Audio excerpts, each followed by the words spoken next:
Hello everyone and welcome to a new episode of the Stephen King podcast. This is episode 68 and the first one for 2017. Woohoo! Yeah, happy New Year to you, Lou. Same to you. Happy New Year's to you, Hans, and Happy New Year's to all our constant listeners out there. Yes, and today we're going to talk about the year 2017 and what to expect from Mr. King. And so far it seems like it will be a great year to be a Stephen King fan. Hear, hear. So we're going to go through that list today, and we are also going to start a review of the new release of Skeleton Crew on audio. And we are going to do The Mist today, and we're going to divide it up in a couple of episodes. So we're going to take a few stories here and there, and today we're going to talk about The Mist.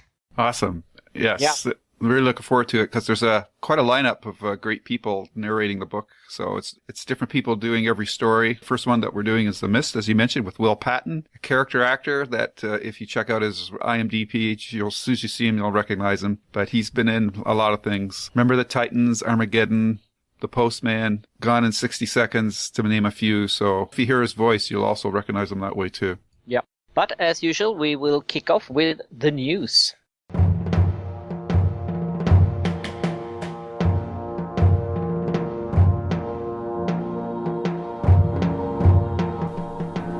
Welcome, welcome. Do not fear the door that lies before you. We will protect you. We are your guides, Hans and Lou, and we will give you the latest in Stephen King news. But before we do so, you must prove yourself worthy.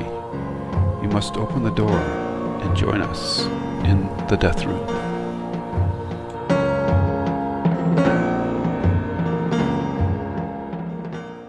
That's right. And the first item is Mr. Mercedes filming soon. They are shooting in Charleston, so this is in South Carolina again, and starting in February 21st to 24th. I think that's just in that particular area. I don't know if they're actually starting sooner than that, but still, they are starting, and they have had constant casting calls being posted in the area. So if you fit any of the age and ethnicities that and types that they're looking for, and if you have twin babies, preferably girls, you should check it out. And they're also looking for police officers, EMTs, paramedics, and firemen as well. So, and I think we mentioned this already about they wanted cars between 1990 to 2011. So. Yep. Yeah, and it's interesting. There was an article that took a little closer look at what they were actually looking for when they cast this one and compared it to the book. And it seems like they are going to stick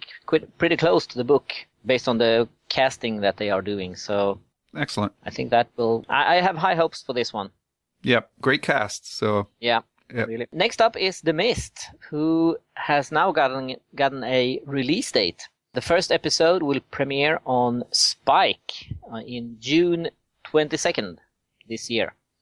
So it's a little bit later than we were hoping for. I was thinking maybe now in the spring, but it's going to be a summer show going for 10 episodes. So I guess June, July, and August. So that's a summer release.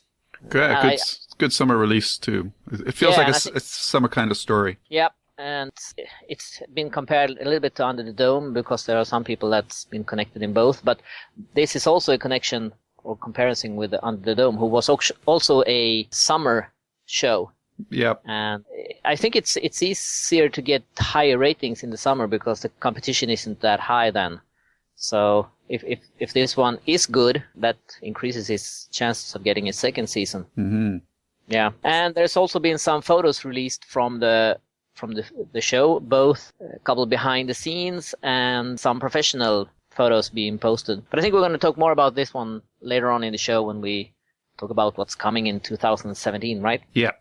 Yeah, don't want to shoot it all down right now, so we'll hold on to the rest of what we want to say about that one. Yes. So up next is look at Pennywise. Yes. And this picture that you have is awesome picture, I think. And if you go to Hans' site, you can see it's posted on December 23rd. It's got Pennywise holding a balloon with the string it's straight in front of him so that the balloon's over the top of his head, and he's holding out his, I guess it's his right arm. Yep. But then his buttons are the same color as the balloons. He's got like 3 tassel-y buttons. So this is a fantastic picture, which for some reason got pulled rather quickly. And then they released another one, which unfortunately has backfired on them. And that's the one with Pennywise sticking his head out of the sewer pipe. So I don't know if you're aware of that, Hans. Have you seen it? It's become like the subject of a lot of memes and things like that. Yeah, he's looking out from different places. Yeah. Like some people make it look like the exhaust pipe of a car. Yeah. I understood the intent of the picture, but there's no scale to it. So no. He could be sticking his head out of anything, really. Yeah, and on those funny pictures, he actually is. Yeah. So that was a bit of a backfire. I would have rather they would have just kept the picture that you've posted, because that's actually a pretty creepy picture. What do you think of it? Yeah, I agree totally. And I really didn't. I saw the first one with the balloon came out, and I think the other one came a day or so later. Yeah. And the first one was actually posted by someone in the production on Instagram. And as you say, it was pulled rather quickly from that account. So I don't know if the person hit the gun too early, or if this photo was never meant to be published. Yeah. And then the second photo with Pennywise in the pipe was actually released. I saw it on a couple of pages before this was released from Entertainment Weekly, and I actually saw it on a couple of pages. I think it was a day before it was officially released with the Entertainment Weekly logo on it and everything. And by then people were speculating if this was actually a real picture or if it was photoshopped, because it looks like Pennywise is almost lying down, floating in the air when he looks out of the pipe. So people actually thought that it was photoshopped first. But then, of course, when Entertainment Weekly published it with their logo on and stuff like that, so then it was clear that it was a real photo. Yeah. So, but I agree with you that the first one with the balloon is so much more scary. Yeah. I really like how he looks there. I think he looks really, really great. Yeah, but the impact of this second picture is not the one that they wanted to make. But it got people talking, so I guess that's better than nothing. But it was an unintentional comedy that resulted because of the picture, because there's no scale to it. So you don't know if he's an inch tall or 6 feet tall or what. No. And I think that the one that was actually published in Entertainment Weekly it's a little bit further away from the one that I posted on my site, where you can see more of the pipe and a little bit more of the surrounding, but it still doesn't give it any size. It could be an exhaust pipe from a car if it wanted to. So so that's too bad. But anyway, I think Pennywise will be a success in this one. Yeah, I'm sure in the context of the movie, when we actually see that scene and you have some context of size and the whole, I don't know if they're going to give you glimpses or shadows, but it's like might have like the rest of him might be like a spider body or something like that. Then it can really work well. But with this still picture, there's just no scale to it. So he could be like an elf, or he could be King Kong. You have no idea. Yeah. Well, that's the problem, right? So yeah, that's unintentionally funny. And another thing I really hope they will get right is his voice. I mean, if he squeaks like a little mouse, that will take away a lot of it. This is for sure. So I hope they get it right as well. So, but I have high hopes for this one as well. I think this one, I think it can trump the original movie or TV show actually. Yeah, for sure. All right, so we have one more bit of news, and this is, while it's not funny or anything, it's also comes across to me as rather cheap looking. Yeah. It's the Sony released a poster for the Dark Tower movie, and it's basically taking Idris Elba and Jake and superimposing them on a rose-colored background and with the logo "May your days be long upon the earth." But any kid 5 years up and that knows how to work a computer could put this thing together. So I understand that they're trying to be prudent with their money, but sometimes you got to spend a little dough to show that you have confidence in your project. And this is just like something they slapped together for 50 cents. I'm not really impressed with this at all. No, I agree totally. I actually thought this was fan-made. Well, that's what it looks like, right? Yeah, until I saw it posted on Sony's official Twitter account, I think. Yeah. And they have also, and I think that is also a little bit of disappointment. If you use the Sombra app, where they gave you the beautiful rose out of the Entertainment Weekly cover. Yeah. And if you use it on this picture, you get the same thinny. I think it's supposed to be. I think it looks more like static. That you get if you point it at the Charlie the Choo Choo cover and stuff like that. So I think that they could have maybe come up with something new there, because it's not that exciting to see the same blurry thinny on everything. It might work to tell us that the photo is official, but it's not very exciting to see the same thing. They could have changed something to give us a little excitement about it, but I think this is a pretty lame promotion. I think doesn't give you anything. Yeah, I agree with you. It just reeks of cheap. There's no other way to parse it. That's unfortunate. It would have been more interesting if they would just have posted the still photo from the movie, like when they did the one on Roland and Flag, where they were actually just looking at each other's, but still that was more exciting than this one. Yeah, for sure. We'll be talking about this more in 2017, our look ahead to 2017, but it's getting, it's 6 months out. It's like time to start doing some promo, guys. Let's get a trailer and stuff out. Yeah, I agree. Yeah. So I believe that is the news, right? Yes. Okay. And next up, we are going to take a look at what's coming this year. And it's actually quite a lot coming this year. Mm-hmm. Even if you only count the things that's confirmed. There are other things that we think may come this year, or it may come next year. We don't know really. But even if we just go with the things that's been confirmed, there are quite a lot of exciting things coming. Yep. On all fronts. Yes. And let's start with books. Woo! So far we know about one book that will be released by King and his son Owen.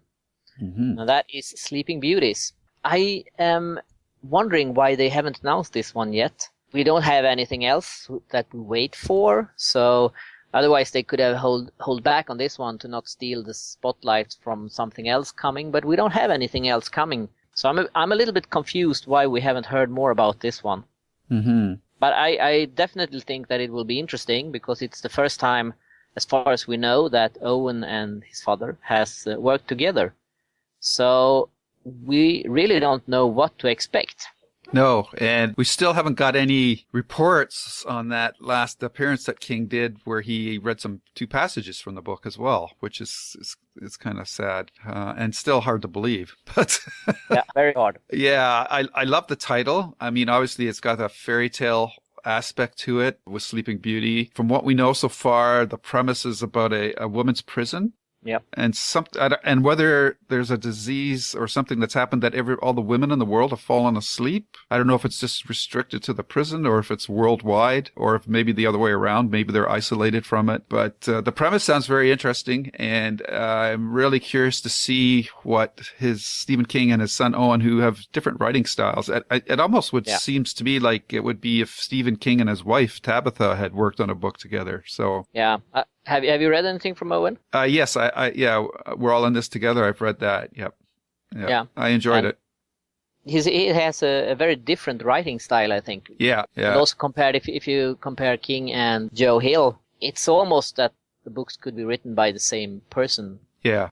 But Owen and Stephen have very different writing styles, so it should be very interesting. And it will be interesting to see if we can see who has written who, or if it all melts together like with the Talisman. Yeah, exactly. I was thinking the same thing, because with King and Straub wrote together, it was difficult to tell who wrote what parts of those books as well. So yeah, and we know that also that King read two excerpts from it. Yep. And one was from a woman's perspective, and one from a man's perspective. Ah, So we don't know. That might indicate that he's going to give us the same story from two different sides or something like that. oh, interesting. And one of them picked the man's side and the other picked the woman's side, maybe? Could be. Oh, Yeah. that'd be cool. Yeah. Yeah. But that's about all we know about the book. And I'm guessing that the earliest we're going to see this is June or July release. I think they would have announced it already if it's going to be released earlier than that. So Yeah. and I don't want to sound like I know the book business because I have no idea. But the only thing I'm thinking about that could indicate that they are reluctant to announce it yet is that if King is working on another book that is very close to finish, and he want to release 2 books this year, and I don't know which one they want to release in the summer and which one they want to release in like November or around there when they usually release the second book, and they might want to wait and see how the work on the other book goes. But I don't know. It's a strange world, the world of publishing. Yeah, they usually work out a year ahead. So I'm surprised that we haven't heard any announcements about a solo book from King for this year either. Whether it's going to be the standalone book with Holly from the End of Watch trilogy or something else. Don't know. But I guess even if we just get the one book, the fact that we're getting so many other things, we'll just have to be content with that. Yeah. Yeah, and I think Simon and Schuster might want to, if the book about Holly is done, ready, they might want to release that one first while people have the Bill Hodges trilogy fresh in their mind. Yep. And wait with the Sleeping Beauties till fall. Might be possible. Yeah. Again, because we don't know what Sleeping Beauties is about, maybe it is a good beach read, but maybe it's a heavier book and they might release it in November, but it's hard to say until we get some more information. Yep. All speculation with no information. Exactly. Yeah. Yep. And besides that, we also have the anthology that I'm releasing with the Blue Air Compressor in it. Nice. So that one is scheduled for the first quarter. There hasn't been an exact date released yet. No. But it's coming, and I don't know, maybe some of you have read the story already. It was published in Magazine in 1971 and then in Heavy Metal in 1981, if I remember correctly. So it's been quite a while since it was published. But it's an interesting story. It's an old story, and it's showing us a young and early King. As far as I know, this is the only story so far that King is actually addressing the reader and presenting himself with his name. So it's a special story. Cool. I haven't read it, so I'm looking forward to it. Yep. Yeah. We have talked about this in one of our previous episodes, but beyond Stephen King, there's an awesome lineup here. Yeah. And you're to be congratulated again. You got Jack Ketchum and P.D. Kasich, Stuart Onan, Bev Vincent, Clive Barker, Brian Keane, Richard Chismar, Kevin Quigley, Ramsey Campbell. A real reach back, Edgar Allan Poe. Plus Brian James Freeman and the Swedish writer John Advent Lindqvist, who wrote what series again? Let the Right One In. Let the Right One In. Okay. Yeah. Which is basis for a fantastic movie. Yeah, he's written more books as well, and I think at least a couple of them has been translated into English. So you should really check them out. I think he's somewhat a Swedish version of Stephen King in some books, but he writes in a wider perspective. So he writes a lot of other stuff as well, not just horror and stuff like that. But he's a really good writer, and it was a really interesting ride with him because he wrote the story that's in the book in Swedish, especially for this anthology. Cool. And then we sent it to his translator in Australia. Mm-hmm. Then returned it and had some questions. So me and John together talked about some of them and how they could be translated and stuff like that. So it was an interesting process to be involved in. Usually you just read the finished product, so that was really exciting. Cool. All right. There you go. Yes. Okay, let's move on to TV and movie stuff that we know are confirmed. And first out is, as we mentioned earlier, The Mist, that will premiere on June 22nd. And this was actually announced on not sure what it's called, but they have once a year, they have like a press meeting where channels can talk about their new stuff that's coming, and the showrunners and actors and stuff like that are there to answer questions and talk about their stuff. Yeah, it's called the Television Critics Association, the TCAs. Exactly. So that one was, I think it was last week or something like that. Yes. And we got some new photos that you can see on my page as well from the show. And you can see an old Volvo, Swedish car. A Swedish connection. Yes. And that's also when we got the premiere date, June 22nd at 10 p.m. I'm not sure what time zone in the US that's referring to, if there's when they not mention a time zone, if there's a... Usually the East Coast. Yeah, so, but I guess you can check your local listing for that. Yep. What's also interesting is that they mentioned it, that they are looking a little bit at it like they do with Fargo. And I don't know, have you seen the Fargo TV show? I've seen 1 or 2 episodes, and I keep meaning to get back to it because I really enjoyed it. But it is a different take on the story than the one that they did in the movie. Yeah, and I'm a big fan of that TV show, so I initially really liked it when they mentioned that they are taking the Fargo way. But then I thought, Fargo, that's a really strange show as well. Are they making this one strange?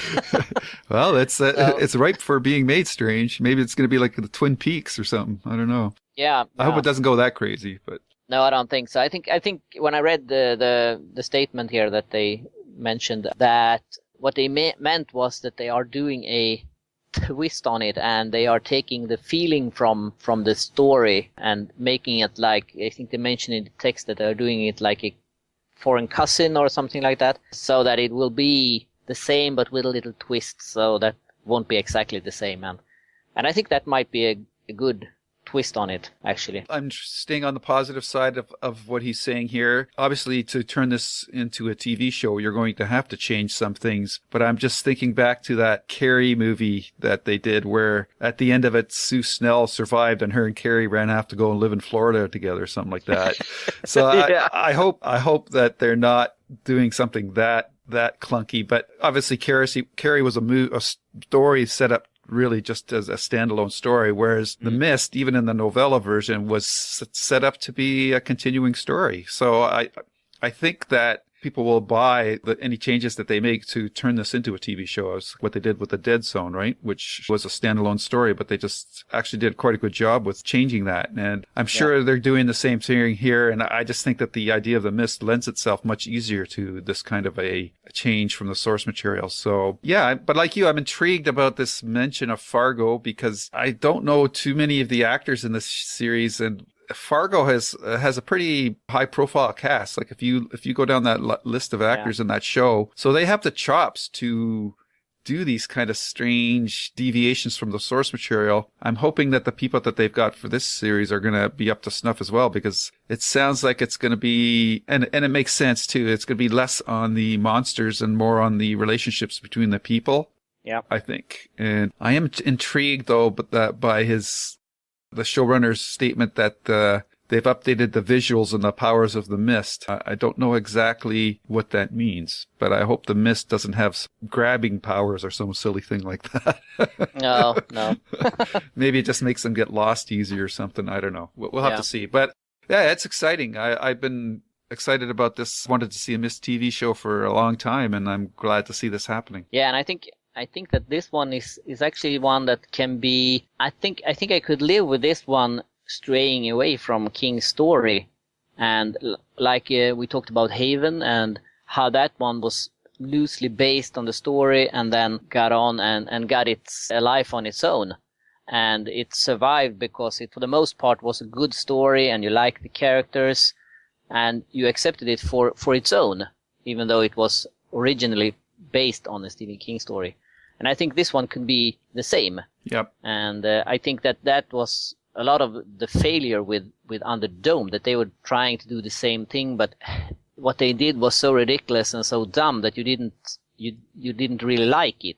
But I think this one has the potential to be that, because I think it will stray from the original story, because it's I mean, I don't know if you can build a 10 episode show on that short story. So they will have to go away from the story, and it will have to be its own as a TV show. But I think this one has the possibility to survive that.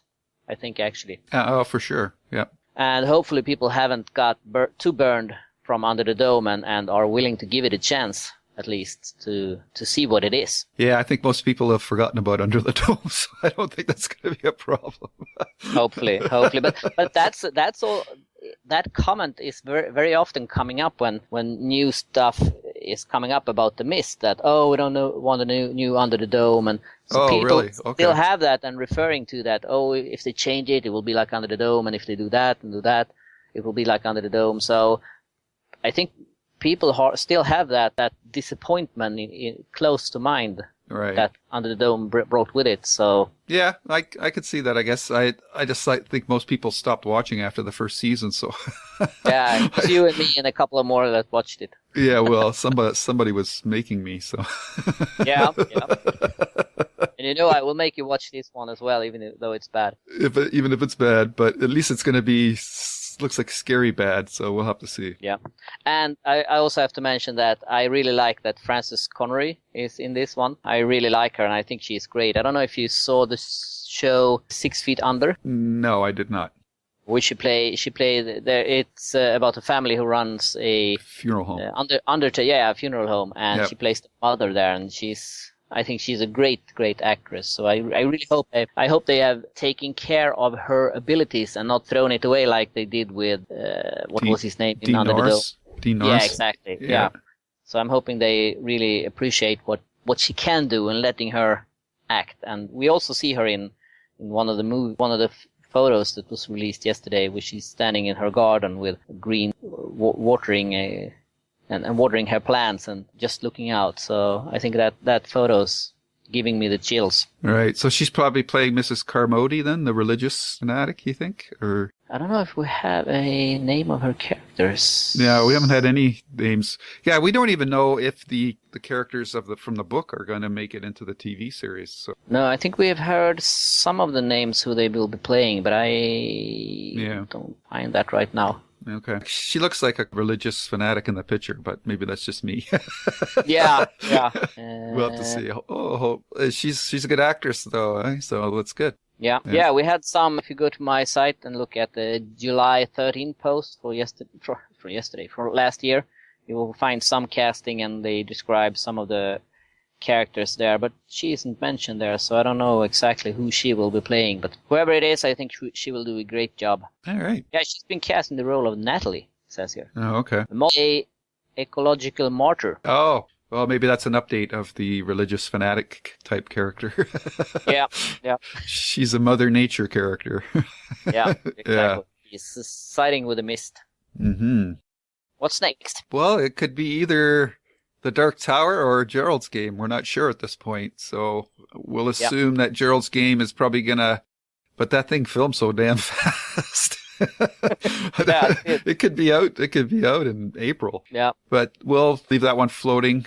Obviously, The Dark Tower, July 28th. We're about 6 months out now. It's January 15th as we're recording this. So I'm hoping Sony is going to release a trailer this month. I think a lot of people were expecting one prior to the movie's release date being changed in December. Yeah. And I think the longer they keep quiet about the movie, the more people are going to start thinking, is there a problem? Why aren't they promoting this movie? One of the good things I've noticed though is that this movie is showing up on a lot of top 10 lists for anticipated movies for 2017, which is good to see, especially considering how little promotion has been done so far. Yeah, and it's strange that they don't have a trailer out yet, because they had one that leaked. Unless they are going to totally redo it, most of it was done, so I don't really know what they're holding off on. If they're just waiting for the right movie to attach it to, or I don't know. But they should start with at least a short teaser. If they don't want to release the full trailer right now, but short teaser, I think they should get it out as soon as they can. It's weird, like they should get something in front of some of their movies. Like I know the one thing that's worked out really well in this new release date for The Dark Tower is like it's 3 weeks after the new Spider-Man movie. So I'd be shocked if they don't attach a trailer to that movie. But at that point in the game, they really need to get the hype train, the promo train going. And I don't know how much they're going to spend, because on a $60 million budget, are they going to spend another 20, 30 on promotion? I'm not sure.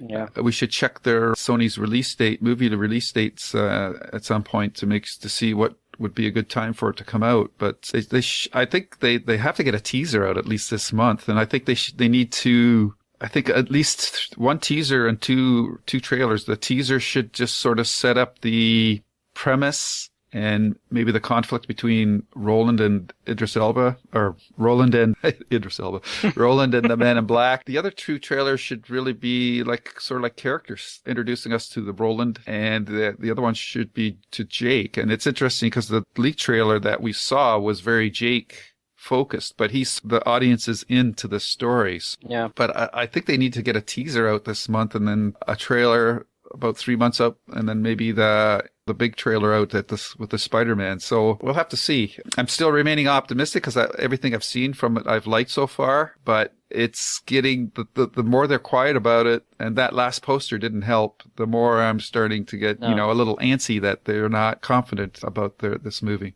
Yeah, and it worries me that a while back there was a lot of news about it and promotion. They released the app and they had the cover for Entertainment Weekly and stuff like that, and now it's totally quiet except for that photoshopped poster. So I think that they started to build something and then it just felt very flat, and now they have to start over and get it going again. Let's hope they can. I don't know how patient the audience will be, but hopefully they can get the interest up again in time for its premiere. Yeah, well, the general public still doesn't even know about the movie, so they're going to be as patient as need be. But as book readers and anybody that's into movies, we're kind of getting a little antsy that they're not promoting the movie yet.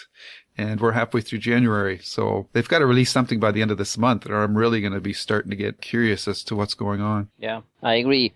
But let's hope that it comes out and is a real blockbuster, so we get more of it. Absolutely. Okay, and then in the fall, in September 8th to be exact, we will get the first It movie, part 1 of 2, we're hoping. We haven't heard much about the second movie. It's supposed to be, the first one is supposed to be about the kids, and the second about the adults. I don't really know if they have already signed for a second movie, or if that is depending on how the first one goes. I really hope they will do a second movie, because it won't be finished otherwise. Yeah, it's hard to say what they're going to do here, because the budget for the two movies altogether is $40 million, which is not a lot. So I think they will film the second movie, because the first movie should make its money back at least. Obviously, they're hoping for more. You see horror movies. Horror movies have often the smallest budgets of movies being released nowadays, and they usually turn the quickest money and return their costs back the quickest. I think like Don't Breathe. I don't know if you've seen that movie yet. That's a fantastic horror movie, and it costs,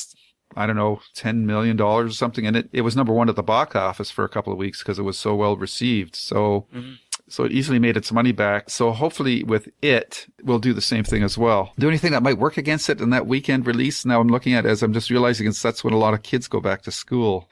College, university, high school. So hopefully it's not going to get buried or blunted because of the younger audience returning to school. But except for that tailpipe picture, everything that I've seen from this, again, is looking really good. So, and the fact that it's rated R, I believe is what its rating is speaks well as well. Yeah. The Pennywise connection has lasted all these years, regardless what people think of the miniseries itself. That's the one part of this miniseries that still stands out. So hopefully it will work in its favor when it's released. And it'll be interesting to see if The Dark Tower has any impact on it. If The Dark Tower is received well, and people, then Stephen King's name is going to get like that little extra push again, that could spill over and actually boost the box office for it as well. But we'll have to see. Yeah, and they had a test screening on it. Oh, that's December right. 15. Yeah, but we haven't heard anything about it.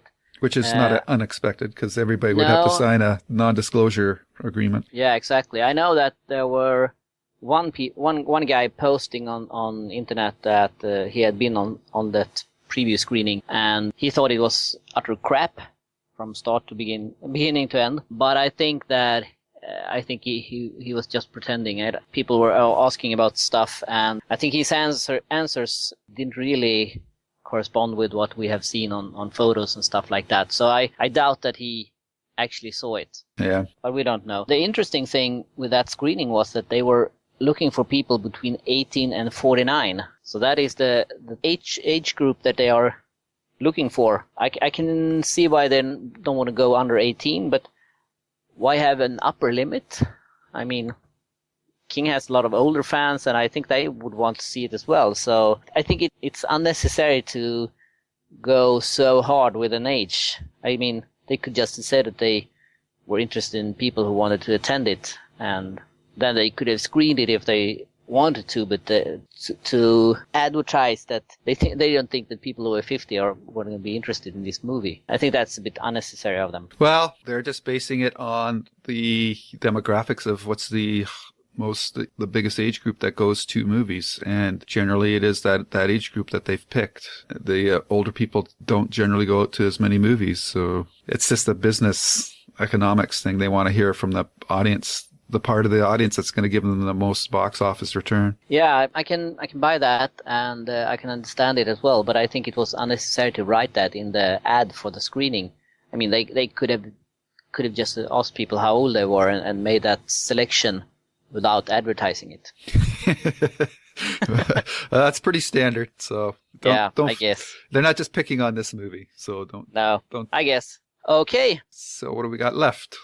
Yes, the only thing we have left that we have confirmation on is Gerald's Game will be out this year. We don't know when. We know that it will be out on Netflix. Awesome. Yeah, but we don't know when, and hopefully it will be out here in Sweden at Netflix at the same time as in the US. I think that's happening more and more now, their own productions. So that's great. I like it when stuff is released all over the world at the same time, because that makes it so much easier to talk about without spoiling it for people and having to. I mean, if you want to see it, you can see it, and if you haven't seen it, then it's more up to you to not look at stuff that's written about it. You don't have to be so careful if it's released everywhere at the same time. So that's good, I think. Personally, I'm really looking forward to this one. I think it can be a very good movie, hopefully. It will be interesting to see what they have done from it. I know that this one has been mentioned for quite some time to being made into a movie. And I've always wondered how they would manage to make it a movie. Yeah. Based on what's happening in the story. So I guess they have made it a little more children friendly, or what you want to call it. But I think it will be good. I think it, from what we've seen from so far from it, I have high hopes for this one as well. I'm intrigued, to be sure. I mean, the casting looks good. The time frame on which they shot it will give it probably that raw, edgy feel that I think will translate well as energize this story, because it's a very contained, for the most part, story to one room. It's sort of like Rear Window with Jimmy Stewart. So you have to have some style, camera style, editing style to make it seem energetic in that. And I think how fast the production was, I'm expecting a lot of this was done maybe with a handheld style, but I could be totally wrong because it's in one room. They could have done really static shots, but I think they need to do a lot of different camera angles to keep the viewer from getting bored. So we'll have to see how they handle it. I'm very curious about this, and it's an interesting story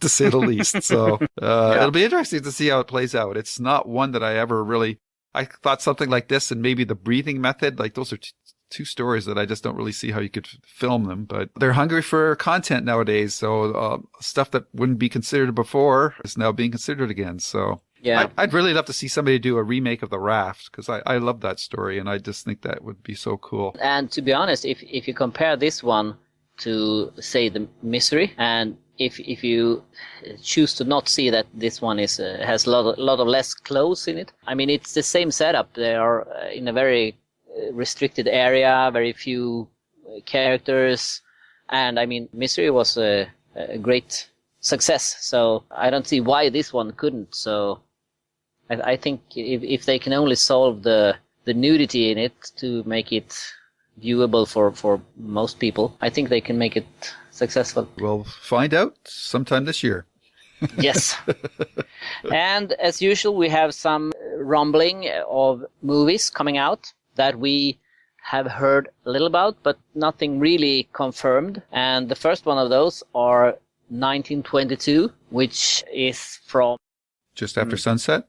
Yeah, thank you. You're welcome. This one is also made for Netflix, and we only heard from this one that it was actually shooting when we heard about it. So this one happened very, very fast and very sudden. We didn't have much notice before it happened. We don't know that much about it except that it's filming, and that implies that it should be ready for release this year. That might or might not happen. It has certainly happened before that. Movie's been shot and kept on the shelf for a long time. So, but hopefully it will happen. It has a quite an interesting cast: Thomas Jane and Molly Parker and others as well. So this one could be good. It might not be the most exciting story King has written. I don't know. What's your feeling about it? Well, I think the fact that when we first reported on this, that we were, at least for me, I had trouble remembering this story. I think that it's a interesting character piece. It's not a flashy, sexy kind of story, but it doesn't stand out like that other story he wrote about that short story that was kind of a Western, The Cowboy, where they thought this guy had killed this for the dollar that she got for her birthday. Yeah. That was a great story. Like, that story sticks in my head. This one, I think the only thing I really remember was kind of like there was rats in the wall or something like that, wasn't it? Yeah. Yeah. So I think he murdered his wife and put her in a well or something like that, and was convinced that she was hunting her. Yeah, I mean, the cast sounds good, so I'm sure that they can turn this into something interesting. But I remember reading the story and thought, well, that was okay, but compared to his other works, it just didn't have that hook, that grab that his other stories normally do. So we'll have to see how this turns out. I expect it will be serviceable at the least, and then it will come down to the acting and the directing and how they adapted it. So you can turn anything into something more than what it was, but going by the source material, I'm not anticipating something that's going to blow me away. It's more interesting, and hopefully it will show up on Netflix during 2017. Yes. Next up is something I know you've been with too. Yes. A new Children of the Corn movie. Yeah, pass the cobs. Exactly. This one's called Runaway. I actually thought that it was out already because we got some photos back in April from the set of it. Usually these movies doesn't take long to shoot and even less to edit. So they are usually pretty quick done and released on DVD and placed way back on the shelf. But so far I haven't seen anything that implicates that it has been released yet. So I don't know when it will be, or even if they finished shooting it, have to assume that they did, since we have photos of it and there's really no reason why they wouldn't finish it if they started it. But we only have, if you head over to my site, and on April 18th posted 2 very bloody movies, bloody photos from it. Well, it will be the 9th movie in the series, and there's also been 1 remake. So if you haven't seen the others, you have some catching up to do before that, and so you will be ready for Runaway. Yeah.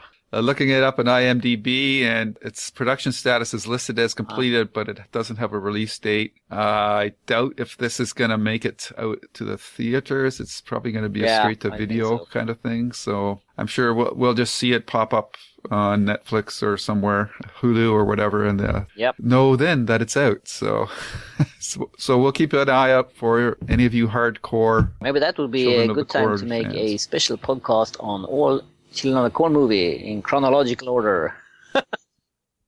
Don't even think of it. Sure as heck, there's no way I could watch them all. They are funny. Some of them are so bad that they are funny. Are they? Oh, I'll take your word for it. Yeah. Oh gosh. Well, it's going to be like that. What was that one that we watched about the vampire? Oh, it was Salem's Lot 3 or something like that. Whatever that was. Yeah, I didn't even know that movie existed. Remember that one? Oh, yeah, that was terrible. And if you like those kind of movies, you always have The Mangler 2 and 3. Sometimes they come back 2 and 3. So there's a lot of B-movie sequels for you out there. Okay, next up is a movie called Hearts. This one is actually based on the story Hearts in Atlantis, in the book Hearts in Atlantis. But the reason the movie isn't called Hearts in Atlantis is because that there are already a movie called Hearts in Atlantis.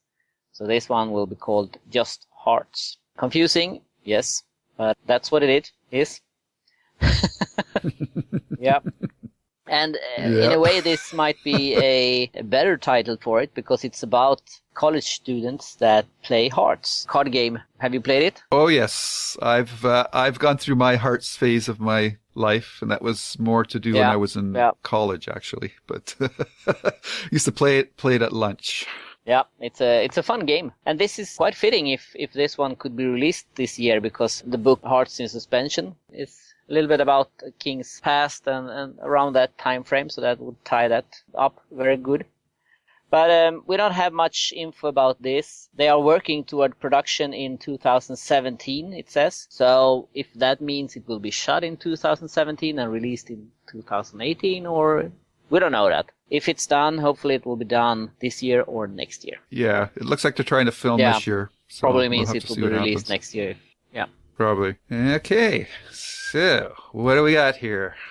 Revival. Yes. I guess this one is a little bit questionable if it will be released this year, since Josh Boone, who is doing it, is doing another Teen Titan. Yeah, exactly. Another movie first. Yeah. So, but the interesting thing with this one is that Russell Crowe has been casted in it. Yes. And that alone, I think, will draw a lot of attention to it. Yeah, definitely. He's one of the top. If you're looking at the top 10 actors, his name comes up quite a bit, and he's had a pretty good year the last couple of years. He just did The Nice Guys with Ryan Gosling, which was well received. So it's interesting that he's been cast as Reverend Jacobs, because I don't know if he really fits the role, but I'm sure he's got the chops to pull off that character. It might be a different take than the one that I've seen, a more of a scrawnier, skinnier guy than Russell Crowe. But it'd be interesting to see him play a big tent revivalist kind of character. So we'll have to see. Yeah, I had more Mr. Burns from The Simpsons in mind when I read the book.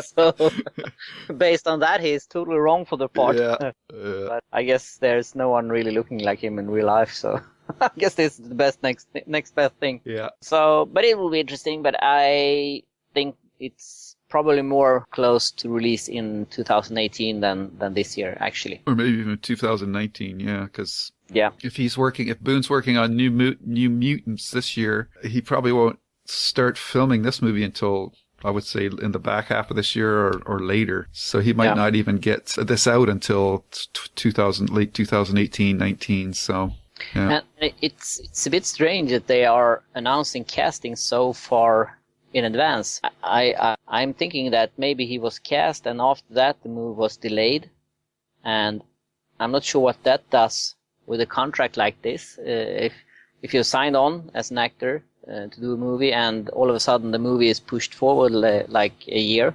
if they need to have new negotiations about the contract, or if they just go ahead and honor it, I don't know how that works. I think that might have been when, what was his name, who was cast as Roland first. Oh, Javier Bardem? Yeah, exactly. And he didn't. I don't know if that was because the movie had been delayed and stuff like that. So it's a little bit strange, I think, that they can tie up an actor as big as Russell Crowe for that far away from being ready to shoot. But again, what do I know about the film industry? But maybe that's how it works. Yeah, it's all negotiable. So if they want to keep retaining him, they have to pay him some sort of a retaining fee. But and if it starts to conflict with another project, then they have to worry about that as well. Yeah, we'll have to see. I mean, Mr. Boone has got a lot of projects on his plate, and I'm just worried that by the time he gets to the ones that I'm interested in, there'll definitely be a changing of the guard at the production heads of all these studios that he's working with, and the people coming in might not be as excited about the projects that he has on the back burner when he first raised them. So the only way you can be sure is when the movie's in the can, and I don't know if we'll ever see his versions of The Stand and that anymore. I sure hope so, but man, oh man, it's frustrating to see these other projects taking precedence over the ones that I selfishly want to see done first.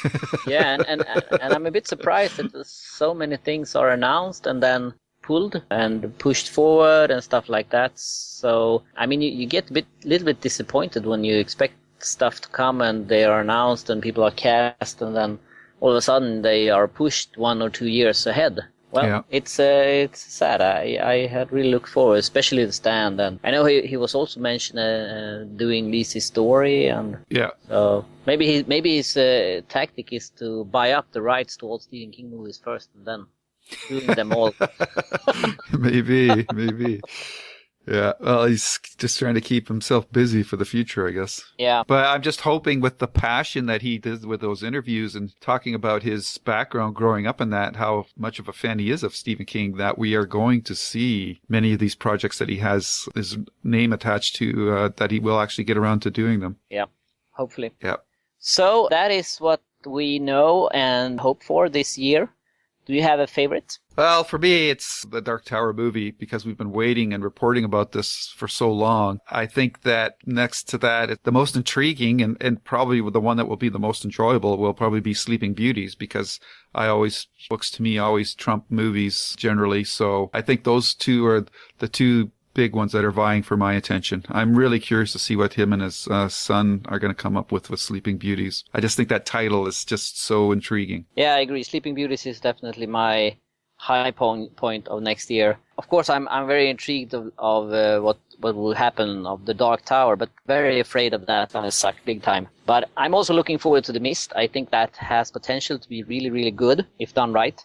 And Of course, I think that will be a great one as well. But I think that the one that's really going to surprise us this year is actually Gerald's Game. Oh. I think that one will be the one that when we summarize 2017, we're going to say, remember Gerald's Game? That was a great one. I hope you're right. I hope it doesn't turn out to be a good marriage, which is probably the big disappointment. But the other one, what's that called? The one with the writer, The Shortcut. Was it called The Shortcut? I can't remember now. That where she was beaten and raped by that guy. Big Driver. Big Driver. Yeah. That was a pleasant surprise. I quite enjoyed that. Yeah. Yeah, and I think that this one is the small one that's coming out of with a smaller budget, someone really burning for the project, competing with all this big production or bigger production at least, the Dark Tower and It. So I think that's going to be the surprise of this year. Well, we'll see. I'm hoping The Mist will be the big surprise. I'm hoping that it can rival shows like The Walking Dead and whatever. What else is out there? Oh, American Horror Story and I guess stuff like that as one of the premier horror TV shows for this upcoming year. Yeah. And I'm also curious. I'm wondering if the It movie is going to have like a hook to it at the end where we see that story finish with the kids and then they flash forward and show the adults all saying we have to go back or something like that. I don't know. Maybe that would be too cheesy. Maybe it's better off not to show them, but it would be a good hook to set up the next movie. Yeah, and I think that is also depending on if they have a signed contract for the second movie when they finish the first one. I think it's pretty daring to do that if they don't have secured the second one, because that will, if they don't get the second one, it will always be the movie that didn't finish. Yeah. But it would be a nice way to show confidence in the definitely, and also striking interest for what's coming, and that there are a little cliffhanger that things aren't over yet. Yep. All right. Okay, that's 2017. Mm-hmm. This is great. What's our job? We'd like drive around and pick up stiffs or what? It's time for reviews from the Night Shift. And for our new feature, we are taking a look at the Skeleton Crew audiobook, which was released back in July 2016 from Simon & Schuster. And it's a great collection of stories. It's got The Mist in it. It's got a lot of other great stories. The Man Who Would Not Shake Hands, Mrs. Todd's Shortcut, Grandma, which we reviewed the movie last year, which wasn't very good. The Ballad of the Flexible Bullet, Trucks, which became the source of inspiration for the adaptation of Maximum Overdrive. And the TV movie Trucks. Yes, as well as the TV movie Trucks. And the great thing about this collection is it's not just one person reading every story, but it's a really impressive collection of people here. Stephen King reads a story, Dylan Baker, Kyle Beltran, Matthew Broderick, Norbert Butts, Michael C. Hall, who you may remember from Dexter, Dana Ivey, Will Patton, who we mentioned at the top of the show, Robert Petkoff, David Morris, who's a Stephen King alumni. He played Brutal in the Green Mile. Lois Smith, and of course, another King alumni, Francis Sturhagen, who was in The Mist as well as Golden Years. So it's a pretty impressive lineup of narrators for these stories. And the first one that we're going to talk about is the one that was read by Will Patton, and it's the novella The Mist, which ties in nicely with all the other reports that we've been talking about with The Mist in this podcast. And do you want to set up the story? I think most people know it, but it might just help to run through it quickly, Hans. Sure. We follow some people who are trapped in a shopping mall or a store, maybe it's more correct, during a mist. And in the mist are creatures that we never really get an explanation of why or who. There's talking about, was it the Blue Project? Arrowhead. Yeah, that the military has been doing and tampering with stuff that they shouldn't be tampering with, but we don't really get an explanation, and the story is very open and has no real ending because we don't know how it ends compared to the movie, which has a very clear ending. But we follow these characters, the dad and the son and the neighbor, who go to the mall and they meet crazy lady and store clerks and stuff like that. I was surprised to see how good it was. I've listened to this several times, but it was quite some time since I listened to it last time, and it's still a very good story that you get captured in it quite from the start, I think. Mm-hmm. Yep. I was really impressed by Will Patton's reading of this, and I mean, I think everybody is pretty happy with, if not ecstatic, with the adaptation that Frank Darabont did for the movie, but this, just listening to this narration, you realize that movies cannot capture all the subtleties of the book. And this story just has so much great setup in the first bit when the first storm comes, and then how the people react to it. You really get to know the father and his son. And there's this, it's got this sense of old 1950s science fiction B movies where natural events caused by or cataclysms caused by man messing around with things that he shouldn't be messing around with, like mutant giant ants, or movies like Them and things like that. And this really feeds off of that, as well as it really echoes quite strongly of the famous Twilight Zone episode, The Monsters Are Out on Maple Street, because even though there are monsters in the mist, there's just as big, if not worse, monsters inside the store where everybody's trapped. So it's just such a great story. And like you said, Hans, I just really fell in love with it all over again and remembered why this is one of my favorite Stephen King stories, period. It's just set up so well in the beginning that it just really gets you invested in the story. And even though I appreciate Frank Darabont's change to the ending, I still prefer the open ending of the novella. Yeah, I think when it comes to that, I think that for the novella, I think the ending is perfect, and for the movie, I think that ending is perfect. I think an ending like the ending in the movie, if that would have been the ending for the written story, it would have been too horrible to read even, I think, because you would really have gotten to know how he feels after he does what he do. I think that would have been really horrible to read even for me, who like darker parts. But I think for the movie, I think it was perfect ending. It gave me goosebumps for days. And I just kept thinking about that ending and goosebumps of happiness. Yeah. Exactly. Finally. I think it's a perfect example on when you have the written story and you change it to when you do a movie, because we have seen a lot of changes from the written word to the movie version, and here it's a really successful change, I think. So I think it's perfect. Both versions are perfect in their own ways and in their own format. It's interesting that when you said that the ending is perfect from the movie, I can see what you're saying there. I think it works good for the first time you see it, but then after that, it's like, that's not, I just think that the novella ending is better, period. But it is interesting because I think you have to take it on a situation by situation basis, because if you look at Cujo in the book, I guess by now you realize that we're spoiling the heck out of everything right now. Yeah. But in the book, Tad dies. Yeah.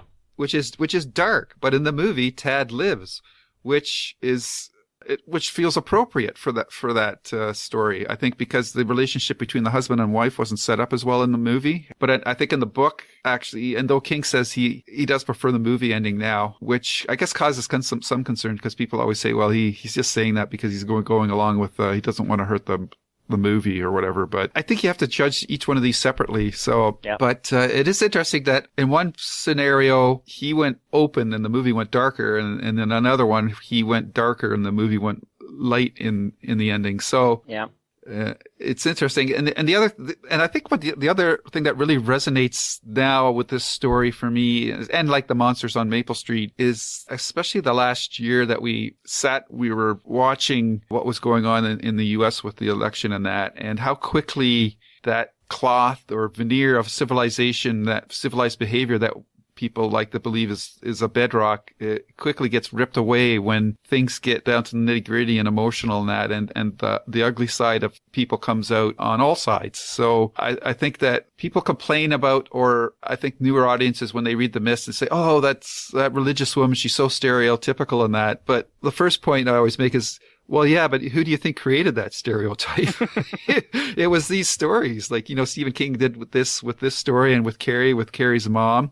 But he's talking about people using power, organizations and power for really to push their own agendas based on fear and that. And we've seen that in the news over the last year. And it's probably going to play out even more this year. So a story like this becomes all of a sudden so relevant all over again. So it was there was an extra layer of emotional engagement for me in the story because of what has happened in the world in the last year or two. So it really just re-cemented my adoration of this story. It just works on so many levels. Yeah, I agree totally. What also if you're going to go back to comparing the movie and the story ending again, I also think that I agree with you that the ending of the Mist movie isn't working as good the second time you see it as the first time. Yeah. But because that is exactly what I'm after when I say I want a darker endings.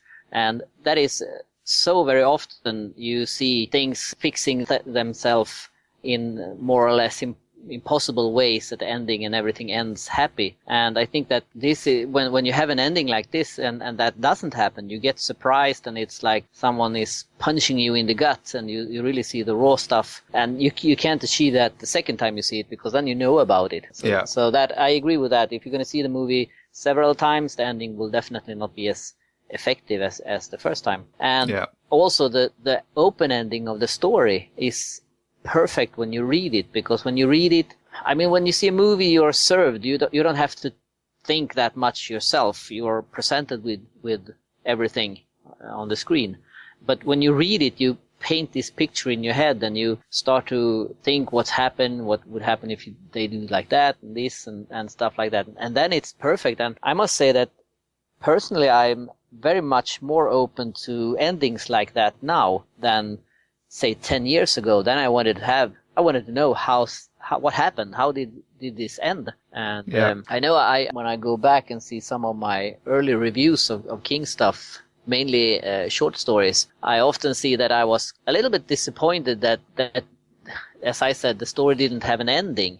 Right. And I mean, The Mist is a typical story that doesn't have an ending, but on the other hand, it has, but you have to do it yourself. And today I can say that I appreciate that kind of endings a lot more, where you get the story and you get it almost all the way, like 90%, and then when you put down the story, your own mind starts to work and you do the last 10% yourself. And I think that is the perfect story, where you don't get everything served, that you have to think a little bit. And I mean, the story and ending of the story could be different from you than me. Based on that, we have to make it our own. So right. I think that is something that I appreciate a lot more now than I did 10 years ago. Yeah.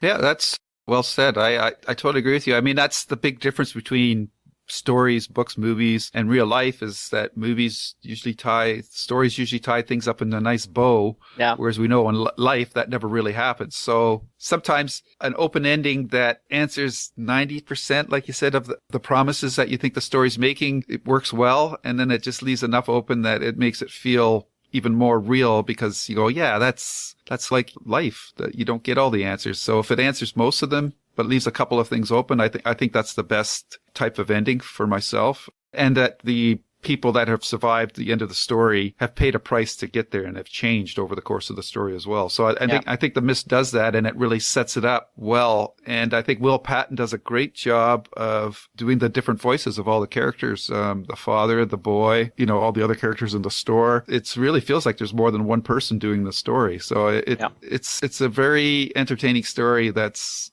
again, gained more relevance today more than ever. So it's pretty cool. Yep. I'm thinking of I just watched a horror movie, The Autopsy of Jane Doe, and I highly recommend that to everybody because you should like it too, Hans, because it's open-ended, but it's very horrifying at the same time. So, keep an eye out for that. And it's just a small movie with basically two people that run a funeral home. So, and they do the autopsies for the coroner and that. So it's very interesting, and it's got this small story, but yet big ideas behind it thing, which is what The Mist has as well. So. Yeah. And it was also a lot longer than I remembered it to be. Yeah. And in a good way, not that I was bored of it, but I didn't remember it as so deep and so detailed and so long. I thought it would be shorter read, but it's a good long short story. It really highlights all the subtleties that are lost when you adapt stories to movies, like the relationship between the father and the boy. You really get the sense of how deep that is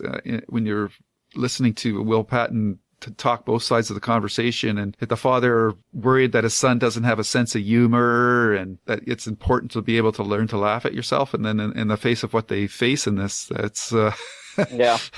And the fact that his wife was a fan of the religious character in this story was interesting too. So so there's a lot of nuances that you get lost in the adaptation. So to screen and TV, and I highly recommend listening to an audiobook if you want to get back in touch with it. And this story again is more relevant now today than it ever was before. So it's quite interesting how history repeats itself, and these stories just kind of lie around and wait to be picked up and read again and given a whole new meaning because of what's happening in the real world. Yeah. So go out and find yourself this audio collection of Skeleton Crew stories and listen to The Mist and see if you agree with us.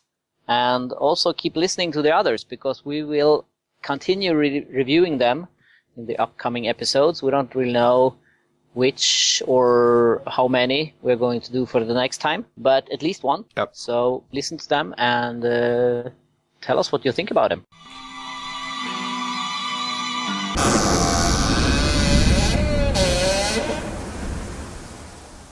Yes, and that brings us to the end of the podcast, and I hope you guys have enjoyed it, and I hope things are looking up already for you in 2017. I know 2016 was a tough year on a lot of fronts. A lot of famous people passed away. Things happened in the world that were pretty depressing, and maybe that's why Stephen King is having a renaissance in 2017. Yeah, might be.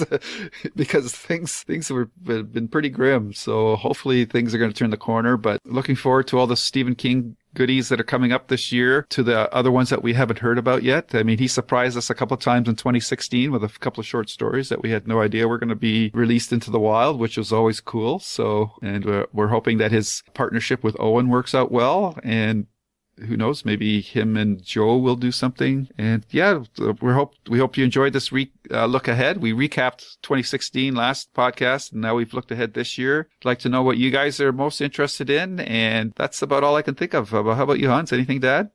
No, I just hope that you will continue to go along with us during the year and keep posting comments and send us your thoughts and wishes and tell us if we are making fools of ourselves. Well, after 68 episodes, I think it's they've made their mind up about that a long time ago. Yeah, I guess. But we'll have to see. I'm looking forward to a lot of things. I'm dreading the moment when Hans says, "I think it's time we talk about Children of the Corn." Well, another movie is coming, and it will happen. I hope it doesn't get I just hope it doesn't get released till next year. Keep putting it off. Well, okay. About medicine. Better take it fast. That's right. Plug your nose and take it fast. Yep. All right, Hans. Good stuff, my friend. Yes, and we'll be back soon. But until then, stay safe. But Stay scared. Oh, geez. I thought Good. you left for a second there. All right, everybody. Take care. Bye-bye.